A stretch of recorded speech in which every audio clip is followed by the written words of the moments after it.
Halo girlfriend, di sini ada soal berapa massa logam perak, yaitu Ag yang diendapkan.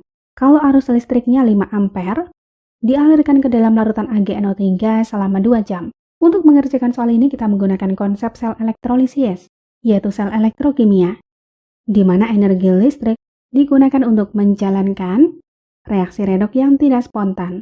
Dalam sel elektrolisis ada katoda dan anoda. Katoda dihubungkan ke kutub negatif dan anoda ke kutub positif. Di katoda terjadi reduksi dan di anoda terjadi reaksi oksidasi.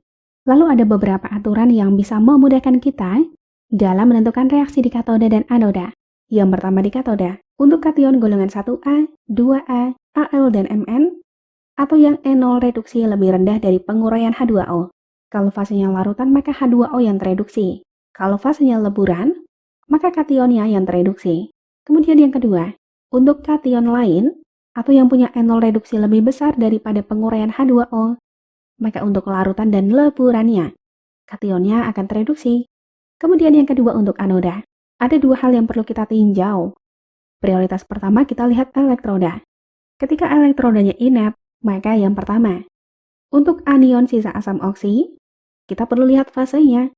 Ketika fasenya larutan maka H2O yang teroksidasi. Ketika leburan, maka anionnya yang teroksidasi. Yang kedua, untuk larutan yang bersifat basah, maka OH- yang teroksidasi.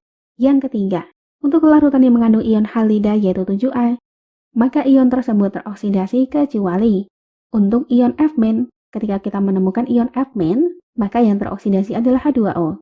Hasil reaksi oksidasinya, untuk fase gas hanya berlaku untuk Cl2, sedangkan Br2 berfase liquid dan I2 berfase solid atau liquid.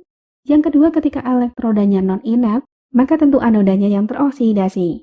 Oke, sekarang kita ke larutan AgNO3. Ada Ag plus dan NO3-. Maka di katoda, karena larutan kita lihat kation. Kationnya Ag plus ini bisa tereduksi menjadi Ag. Lalu di anoda, yang pertama kita lihat elektroda. Tidak diketahui. Kita asumsikan inert, jadi tidak teroksidasi.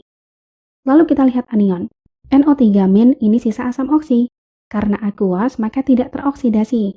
Berarti yang teroksidasi adalah air, yaitu 2H2O menjadi 4H+, plus O2 plus 4 elektron. Di sini logam perak yang dihasilkan berarti pada katoda. Untuk mencari massa endapannya, kita menggunakan konsep hukum pertama Faraday, yaitu massa Ag sama dengan ArAg per perubahan bilangan oksidasi, atau disebut massa ekivalennya, dikali I kali T dalam detik per 96.500. Kita lihat PBO. Ag plus ion jadi belok sama dengan muatan, yaitu plus 1. Ag unsur bebas berarti 0. Maka dari plus 1 ke 0, perubahan bilangan oksidasinya adalah 1. Kita masukkan, berarti 108 per 1 kali 5 ampere kali 7.200 detik per 96.500, yaitu 40,29 gram. Ini merupakan kesimpulan jawabannya. Berarti jawaban yang tepat adalah yang C. Terima kasih, sampai jumpa di pertanyaan selanjutnya.